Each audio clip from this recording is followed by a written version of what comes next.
Hi everyone, my name is Dr. Simi or Dr. Monica Alabi, whichever one you prefer. Now, I'm bringing this to you to talk to you about winter in the UK and how to stay healthy during this next few months. As we know, winter is a time where people get quite a lot of ailments, particularly the flu virus, and we now have added COVID to that, which can sometimes be fatal in people who are immunosuppressed.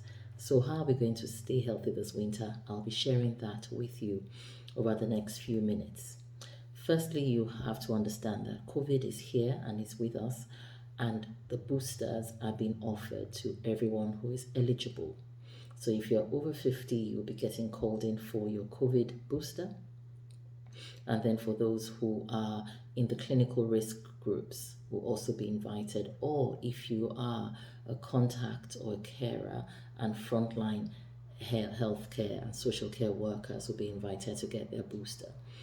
You should know that the COVID vaccine is relatively safe. If you are concerned, then do speak to your doctor. Now, apart from the COVID vaccine, we also have the flu vaccine, which most of you should have received by now if you are in the eligible group.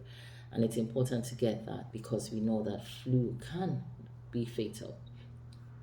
So if you're asthmatic, if you're elderly, you should have had your flu jabs by now, or you can still have it or request it by going into your community pharmacy or via your doctors as well.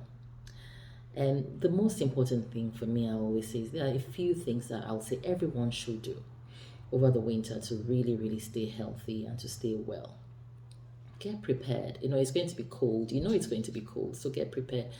Keep your environment warm. And then to save on the cost of living crisis, you want to make sure that you are layering up inside and your thermostat is not too high so that you can save some money. There is a global crisis going on. And in fact, this cost of living crisis is also part of the reasons why people are also now unhealthy because people are worrying and they're stressed. So just try and stay warm. I also say try and get out every day. If people are working remotely, so it's time to say, okay, you know what, I'm going to go for a walk. If you have a pet, it makes it easy. I have a dog, so it's nice to go out running even in the cold. But go for a walk, just round down your road or outside your office, and try and go for a walk at lunchtime. Just keep yourself moving. Stand regularly. Just want to get your the blood flowing, and you want to get yourself feeling a bit perkier. It's also important that you're careful with your diet. So eat a well-balanced, healthy diet. And as you know, I always recommend having supplements. I always say, have your supplements. I have a line of supplements, which I recommend you have your vitamin D.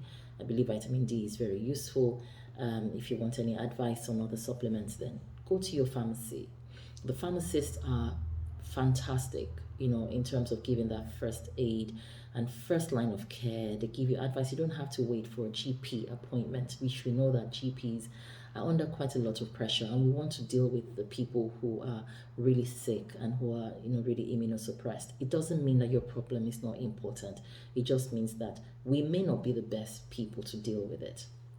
And what I always say is that the right care at the right place at the right time is what's best for everyone. So go into your local pharmacy, tell them what your problems are. You have a cold or fever or cough, and they would normally can help you. They can recommend this supplement as well for you. And at home, just stock up on the medication that you need the most. Paracetamol, any antihistamines, your supplements, obviously, anything you need. So paracetamol, ibuprofen, those things that you need for your first line of care, your first aid kit for any cuts. Very important that you do that, And I always say also that you're careful.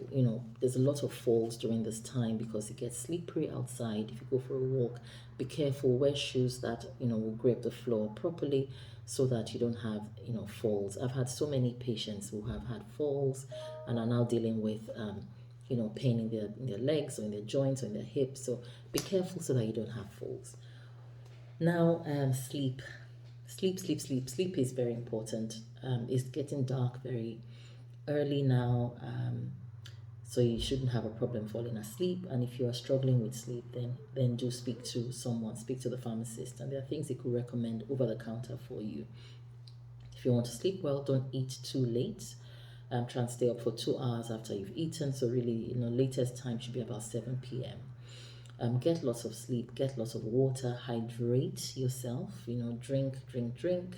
And hopefully we can stay well through the winter. So that's my suggestion. I hope you found that helpful. Do put some comments in and let's see how we can improve the outcomes for everyone.